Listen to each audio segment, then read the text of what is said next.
Hello and welcome to Systemize Your Success. I'm Dr. Steve Day as always, but today I'm joined by special guest Andy Hilliard. Now, Andy is the CEO of Accelerance and he helps companies to find the talent they need to scale high performance, globally distributed software engineering and product development teams. He joined the Peace Corps in 1988 and fell in love with culture, and a long journey, I'm sure, which he's going to tell us a little bit more about shortly, led him to actually what he does now. He currently lives in Kenwood, California. He's visited more than 60 countries around the world, and he also holds an MBA in international business, finance, and marketing.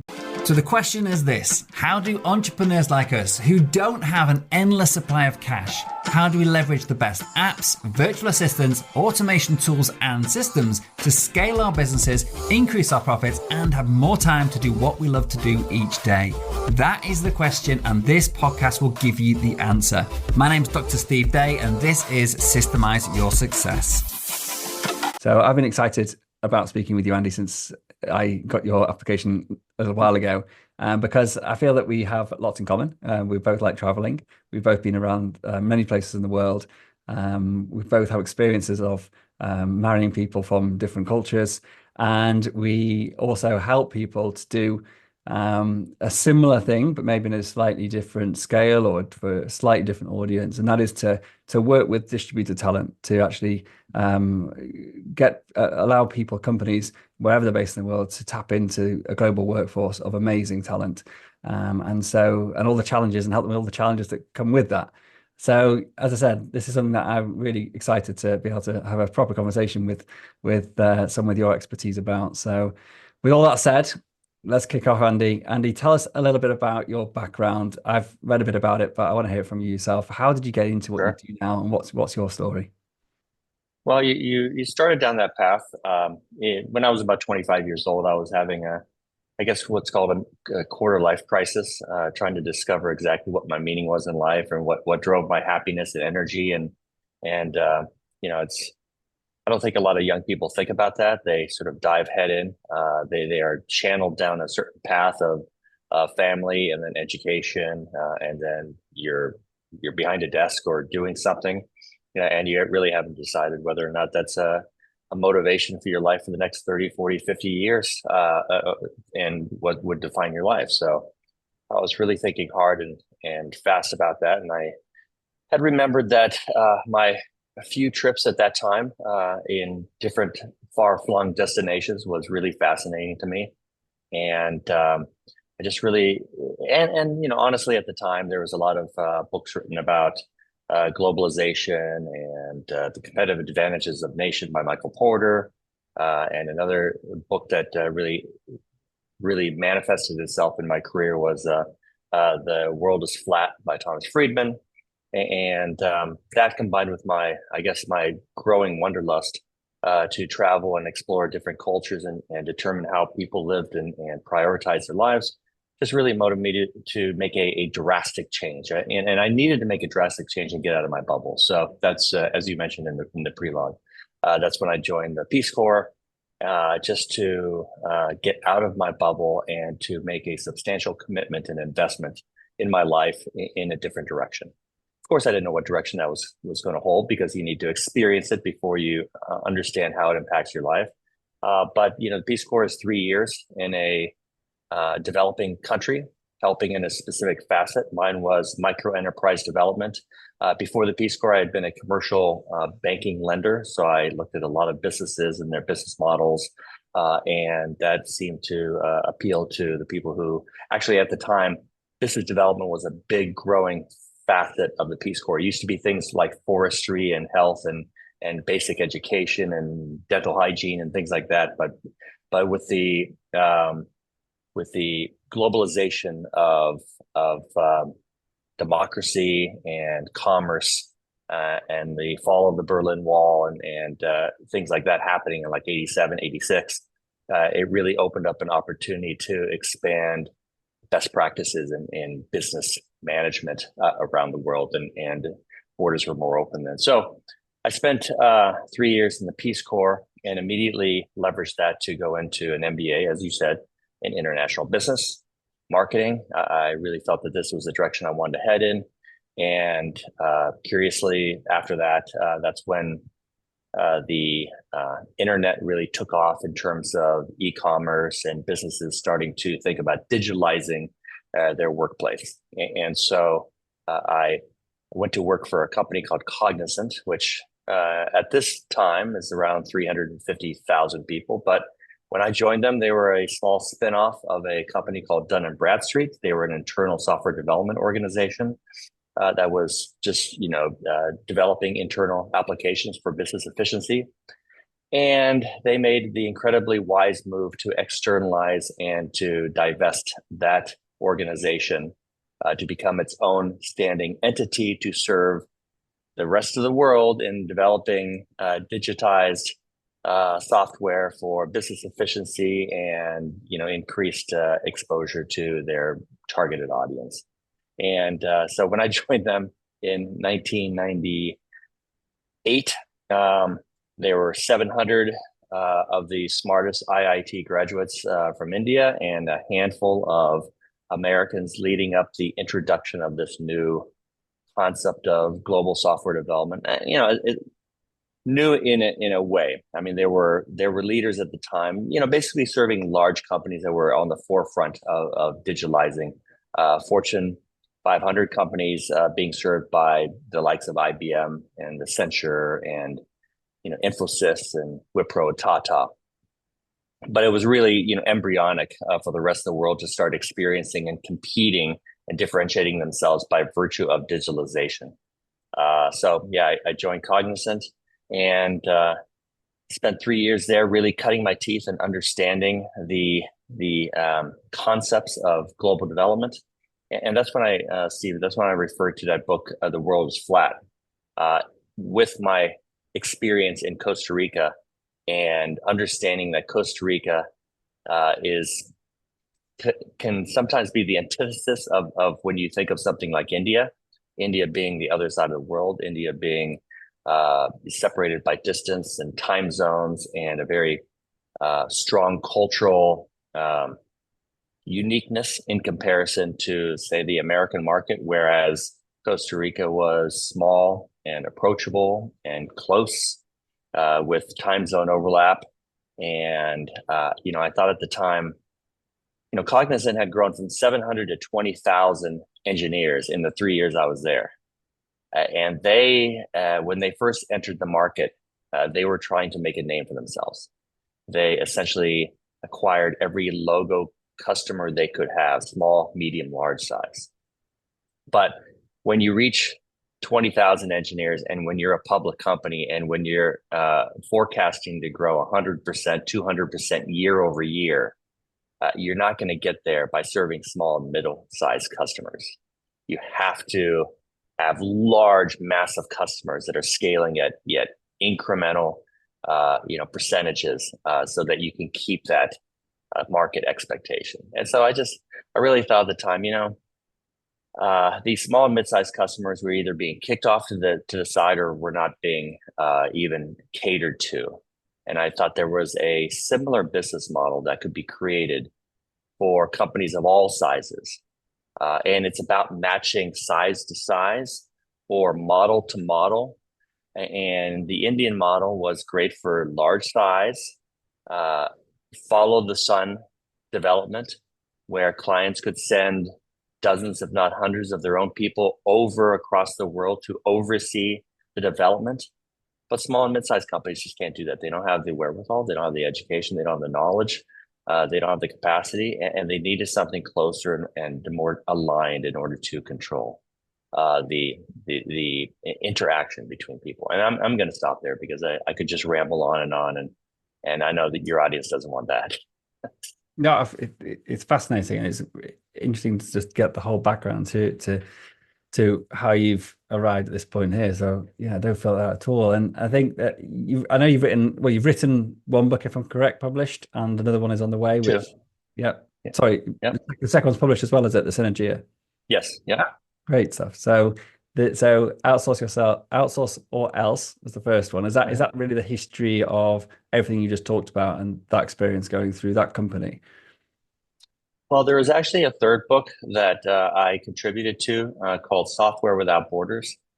And that was so, I had started this company in Costa Rica to serve small and mid-sized companies. And for all the reasons I espoused earlier about proximity and time zone alignment, but also sort of taking the best practices from Cognizant, which was you're hiring the absolute best engineers coming out of the universities, and then focusing around just a few areas of excellence, centers of excellence, because customers didn't want a jack of all trades. They needed someone who was an expert and could lead them as opposed to the customer leading the software developer. Now, customers can attempt to lead talent, but if you want to get the most out of your relationship and grow your relationship and continually improve it, the service provider has to provide differentiated, higher value services in order to maintain their relationship and to demonstrate value over time. And the way to do that to not only win a customer, but also to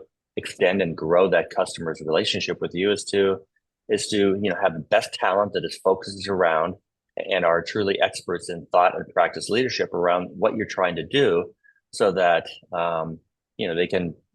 they can take control of their own destiny. And so the Software Without Borders concept was really an extension of this "The World is Flat" by Thomas Friedman book, which is, there's great talent everywhere: Costa Rica, India, Bangladesh, Hungary, all over the world. I mean, today Accelerance has 75 certified partners. It's sort of like my company in Costa Rica, certified partners in 32 countries across Asia, Latin America, and Eastern Europe. And so, yeah, that book was sort of describing the limitless talent of software development in all over the world, and how to engage, and create relationships that are symbiotic and, I guess, synergistic, which leads to the Synergea book, of course.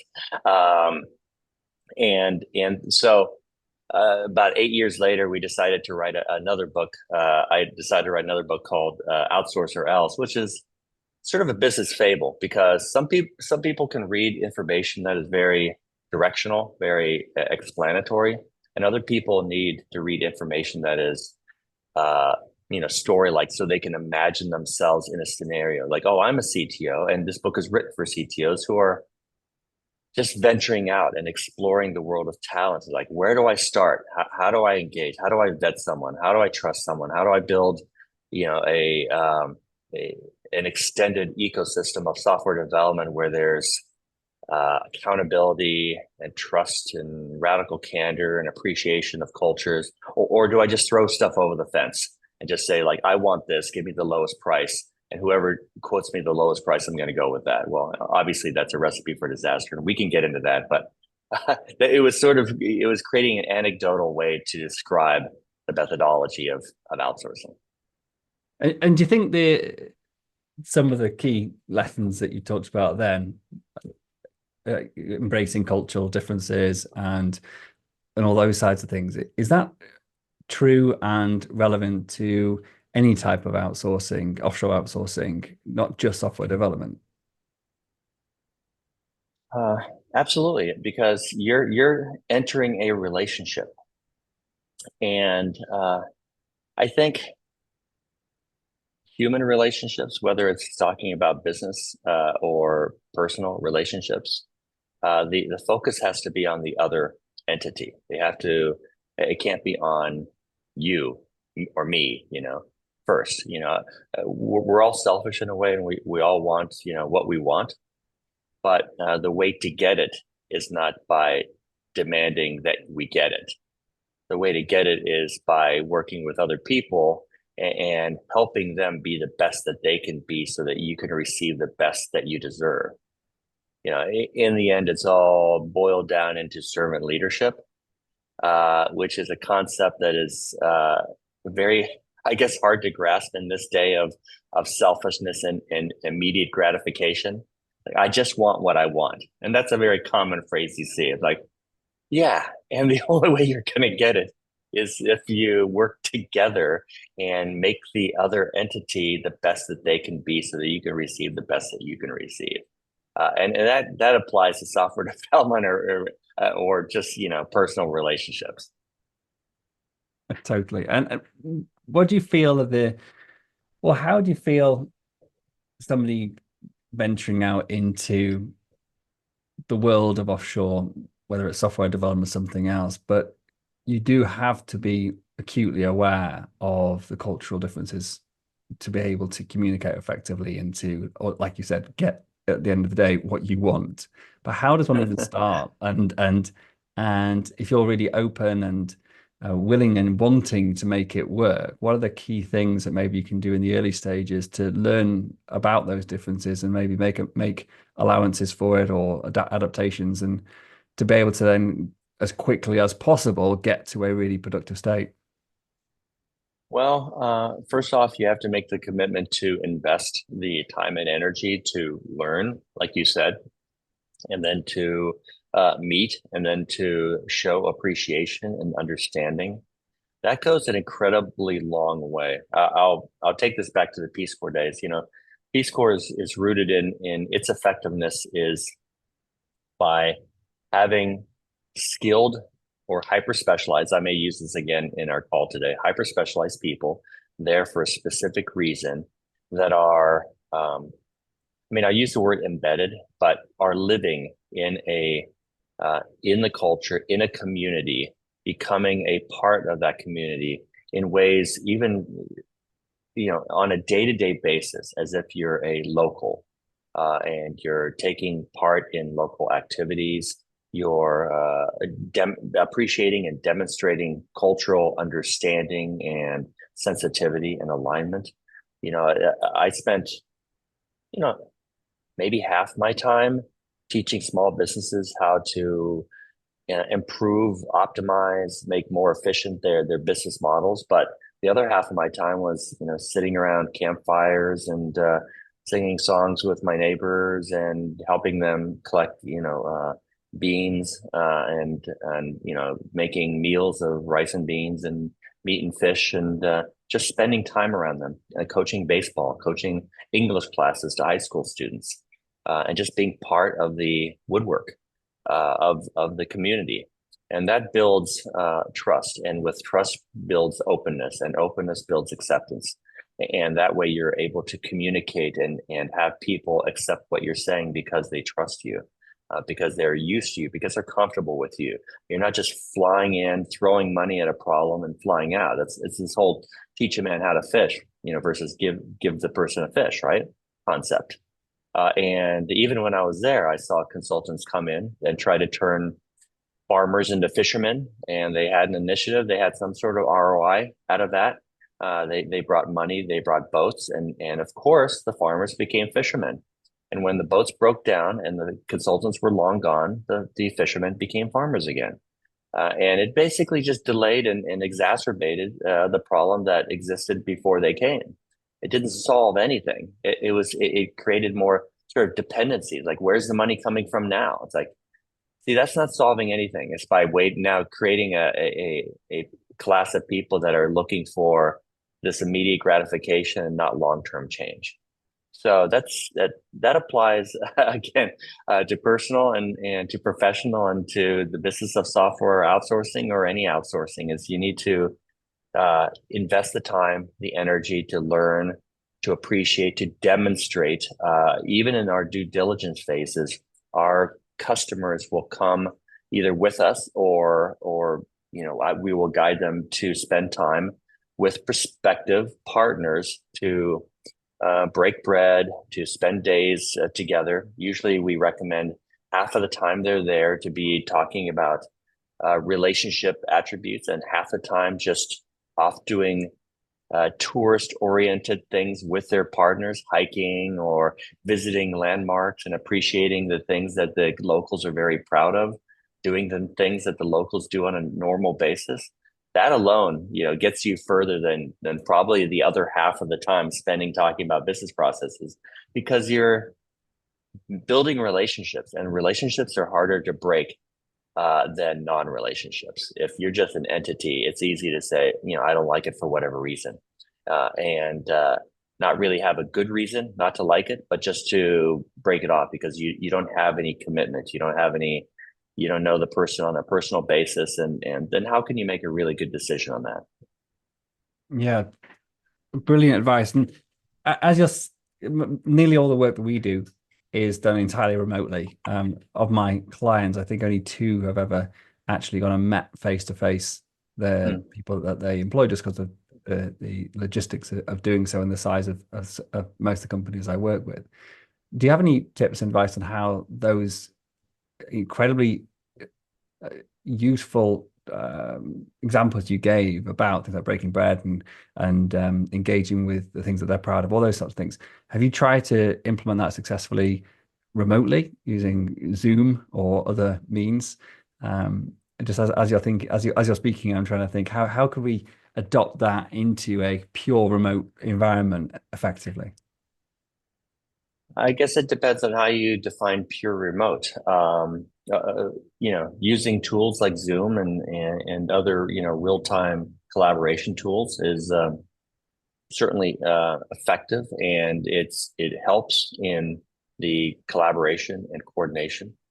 But if you want to, look, we're all trying to uh, differentiate what we're doing from our competition, be better, be more efficient, be to get to market quicker, have better working software, and have lower turnover, which causes lots of delay, and create an ecosystem that is truly on the same page. Not you can be systematically on the same page by using tools and things like Zoom, but if you want to elevate that to something where the majority of the world is not willing to put forth that effort, and you want to gain a strategic advantage in regards to the efficacy of your relationship, of how people interact together, of the continuity of that relationship, of the continual improvement of that relationship, then you need to do things above and beyond what other people are willing to do.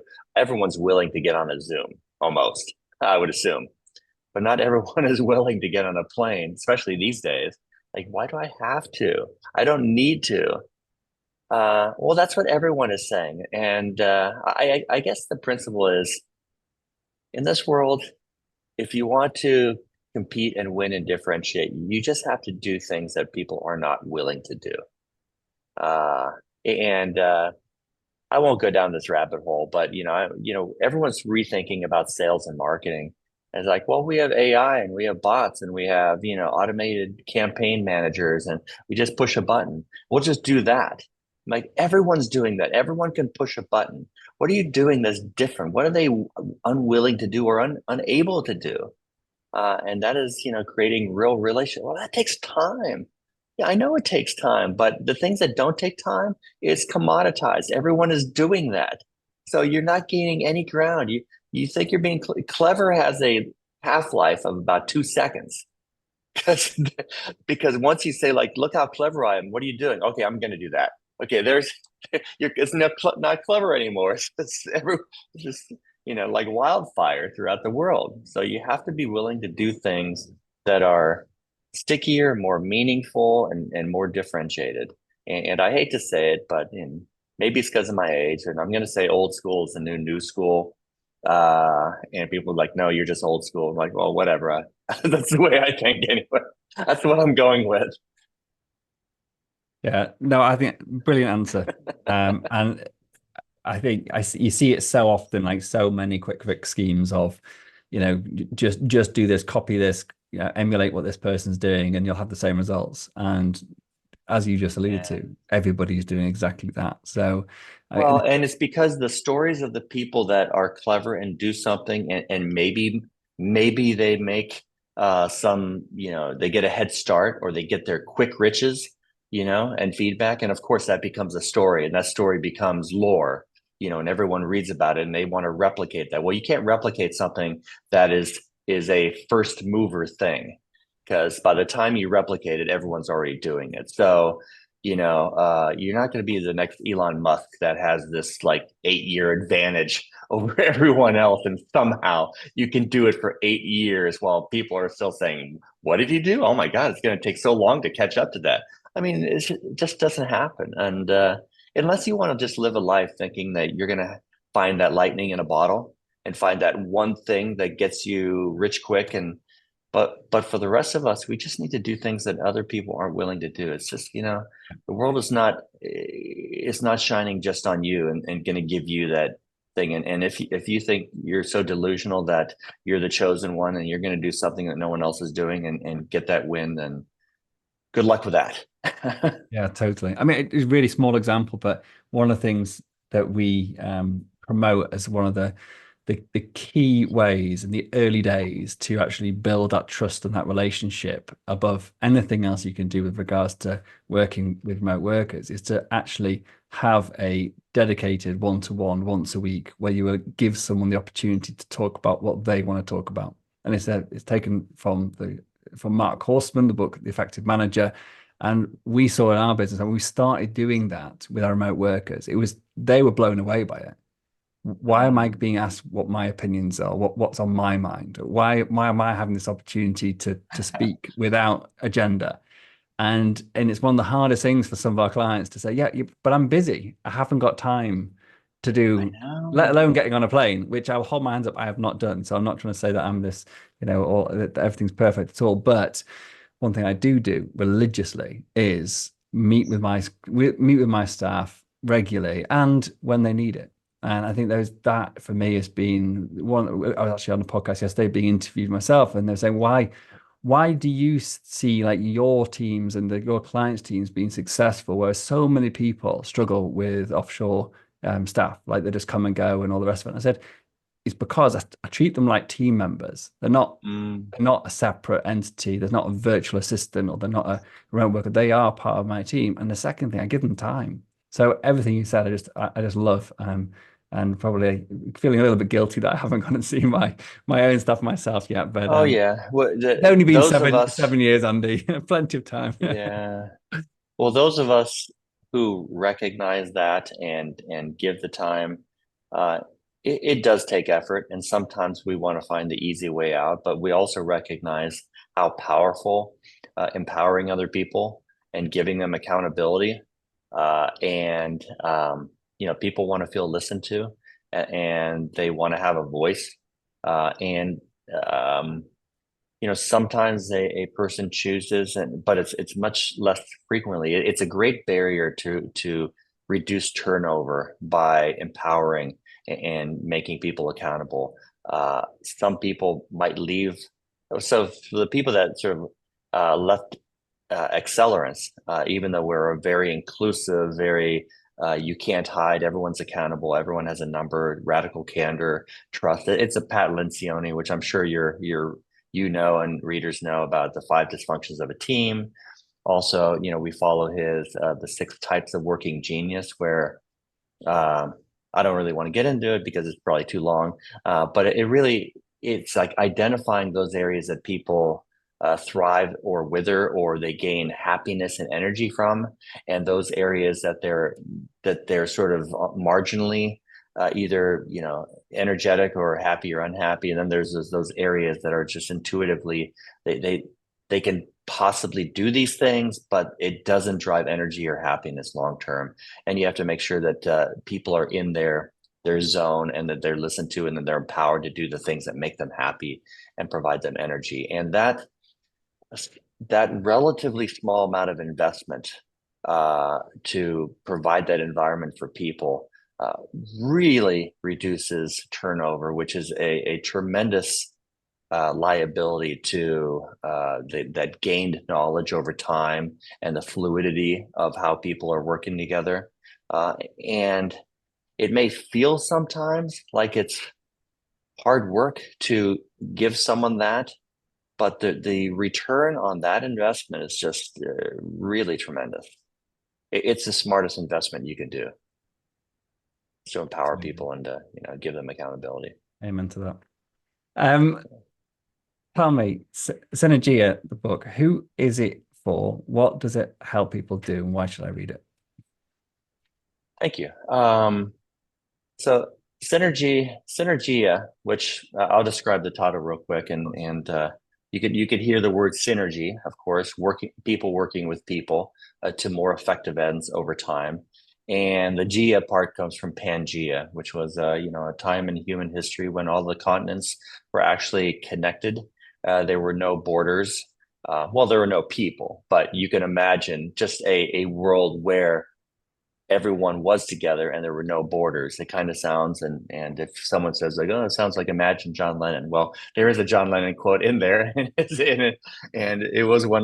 been one of my favorite songs in my whole life about, imagine a world with no borders where people are, together working as one. And so that's where the title comes from. And the book is describing the evolution of outsourcing, specifically software outsourcing. The target audience is probably most specifically someone like a director of engineering or a chief technology officer, someone who has ownership and accountability, influence over the development of software or digital solutions for business efficiency and business effectiveness. But it also would be read by chief product officers, chief financial officers, chief operating officers, even CEOs who have a business that is largely becoming more and more digital over time. And it's describing the evolution of outsourcing, an extension of the world is flat, an extension of competitive advantages of nations. Where are we at today in a remote world? Because a lot of those books were all written in pretty much a co-located world where software development and partnering with firms around the world, it was a different landscape. People were on Zoom, and most software engineering was co-located under like single large roofs where there were seas of cubicles and engineers with skill sets that were getting together in small separate rooms and then breaking apart and then collaborating with one another. And like any industry, that the industry evolves over time, and sometimes there are radical shifts like the pandemic, which largely forced everyone remotely. So how do you not only create new effectiveness with a distributed world, but how do you then build upon that and create incremental effectiveness over time? Where is the industry going? And so, it's describing models, trends, and looking into the future as far as if we are not going back, or if largely humans can collaborate and cooperate, and there are benefits to that of working remotely, then how do we take advantage of that, and how do we reorganize things so that you can create the same development ecosystem and environment while living in a different world, a different evolving world. So fantastic. Where's it available at the moment? Is it pretty much anywhere you can buy books? Is it on Obviously Audible on as well? Amazon. It's not on Audible yet. We thought we would relaunch it in the fall as an Audible book. That way we get 2 launches as opposed to 1. I don't know if that's a tactic, but anyway, someone told me to do that.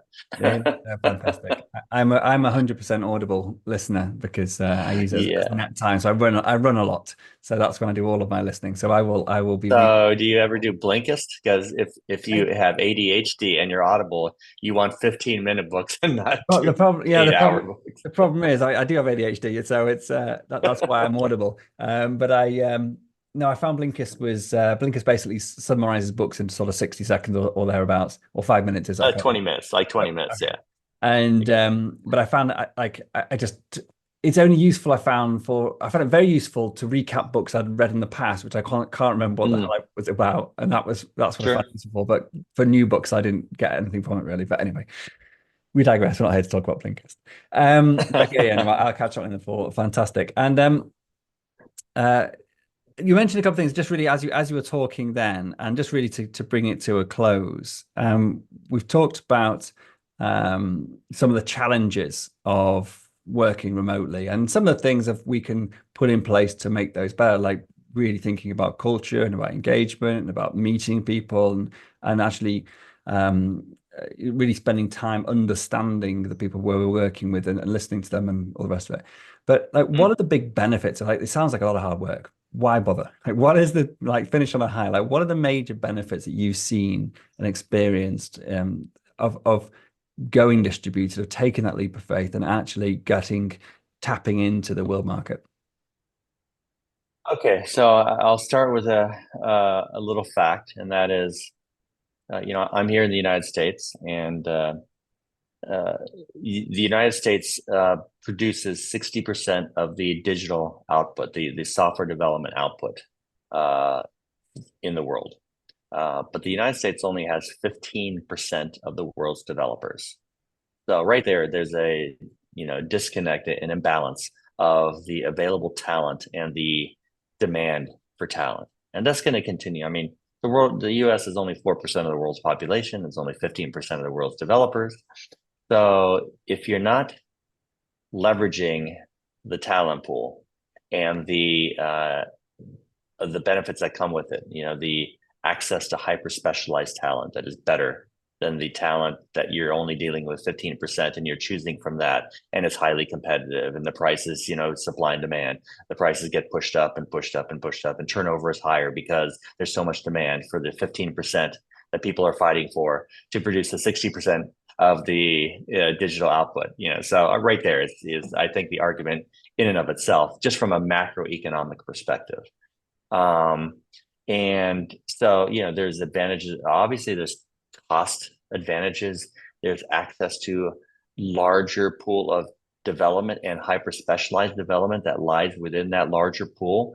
If you know how to harness the pool, and of course, there are many ways to harness the pool. There are many platforms and PEO firms that allow you to contract with people around the world or hire people around the world. So that's becoming the barriers to finding, engaging, are always going down. And the pool is there. The pool is large.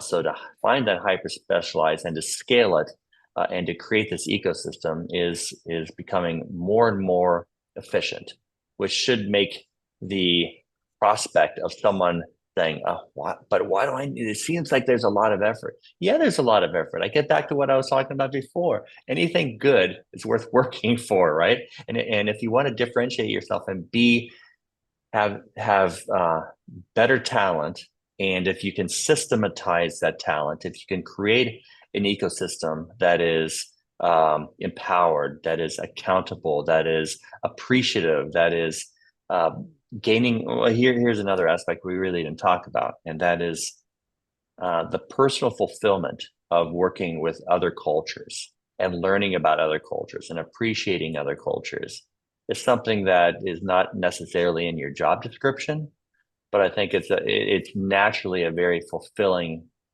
It can be frustrating, but with frustration comes breakthroughs and comes discovery, and it opens you up. I think humans in general like the feeling of evolving their understanding of the world around them by virtue of working with people in different countries and different cultures, and sometimes getting together and sometimes being able to travel and getting that skill set. I mean, if you're not getting that skill set, then you're going to be more and more archaic in terms of your ability to interact with the world in the future.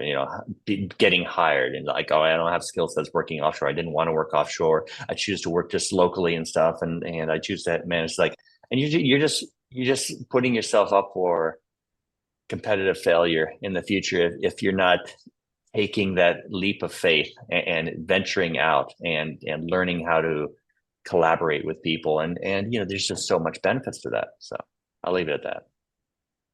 No, very, very good reasons. Fantastic. Andy, I'm going to draw it to a close. Before I do, firstly, how do people find out about yourself or your book? Or what's the best way for them to get in contact with you or to learn more about what you do? Well, I'd be more than happy to receive communication to Andy@excelerance.com. You could always go to our website, excelerance.com. You could find the three books, Software Without Borders, Outsource or Else, or the latest book, Synergea, at pretty much anywhere books are sold. I'd say go to Amazon. I can't remember all the other ones. They're so small compared to Amazon.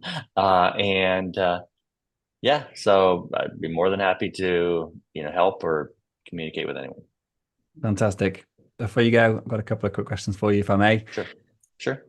You are obviously passionate about software, and I'm going to ask you what your three favorite apps or browser plugins or just little things you play with that you think add value or happiness to your day. Wow. Okay. A rapid fire round. So uh, I spend a lot of time on Apple Podcasts, learning about things in between when I'm heads down doing my one thing. Um, yeah, I have to say Gen AI apps, ChatGPT and Gemini, for example. Honestly, I don't know how I existed before that. Everything is so much more contextual. In fact, just thinking about how I used to find answers almost seems like so much time was wasted because it's so much more efficient now. And the strange thing, Steve, is that I think it was built for me specifically. I feel like I have such a natural inclination to give really good contextual prompts. I give a lot of contextual prompts, and people are like, "Oh my God, your prompts are so long." It's like because the answers are so much better. I feel like I'm really communicating with someone, and the more information you give them, and the more you empower someone, the better you get back. You have to be a servant leader to the app itself, and then it almost sounds too fanatical. I know, probably maybe to you and your audience and to people around me. I'm like, no, this is a really great exchange. And yeah, it doesn't always come back with the right answers, and some answers are wacky, but then you guide it, you guide it, you guide it, you guide it, and you get better and better answers. So I love it. I'll leave it with that. No, that's brilliant. No, and I totally agree. I get sucked in, not sucked in is the wrong word because you get value from it, but I feel like I've basically got a new executive assistant who sits there and Companion. listens to me complain all Yeah, day long. exactly. That's not what I wanted. Come back. If I want to be rude with somebody, I can do it to the AI. Not that I And can't. it's very polite But too, as for the most being part, British, right? I'm always like, please, would you mind doing this? Oh, that's great. Thank you Oh, very me much. too. Like, I'm talking to an AI. Like, anyway, I I do the can't same quit. thing. Oh, okay, last question for you. And this one hopefully is a slightly easier in some ways. But the title of this podcast is Systemize Your Success. But what does success mean to you and why? What does success mean to me? Well, I have three kids, and success means to me to be a someone they could look at as not an icon, but a good direction for them as humans, as young adults growing up and evolving, and someone that they can look at and depend on, and someone who tries hard and means well. That is ultimately success for me. With regards to my business, um, look, I'm just a small person in a small company, trying to do what I can do, just like a Peace Corps volunteer is in his own little community, trying to do what they can do. They're not going to necessarily change the world, probably not, definitely. Let's say not, but they can make a small dent, and they can stand for something, and they can do what they feel is right, and it affects three people or 10 people or 100 people or 1,000 people. It's still a small dent, but you can put yourself out there that as someone of principle, and someone who is trying to do the right thing. And if that's the definition for success for me, just trying to be someone that people can say, well, you know what, either I appreciate what they do, or that's not my cup of tea, but I respect the person, and I feel like he's trying hard to make the world, or his little world, a better place. Fantastic. Great Crazy, crazy, answers. crazy world out there, man. You gotta try to create some little pods of encouragement, and something that people can maybe take to task. Yeah. Absolutely. Fantastic. Andy, I've really enjoyed this. It's been an absolute pleasure. Thank you for coming on. Thanks, Steve. I really appreciate it. It was great talking with you. Cool. Thank you very much.